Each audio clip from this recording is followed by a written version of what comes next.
Good morning, everyone. This is Orobo Bible reading platform. Today we are reading Matthew chapter 5, verse 13 to 15 in Orobo language.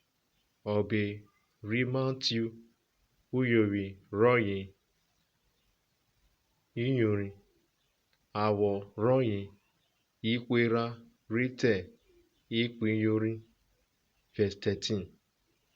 Ụwa ugwe raka re akpọna eke vovu ugweraka deku awere royi kufia ko mavo o ru vere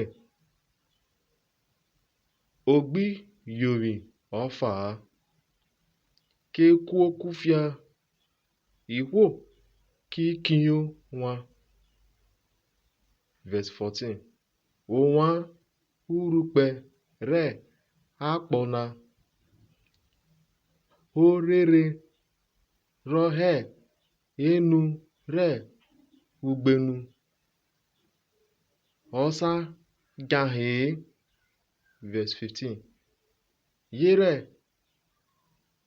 iwo sawe urukpe rubiho ụtọ re ikuru eke vovu kemu kpahe enu re emeje kola mu unweri na ejobi. Thank you.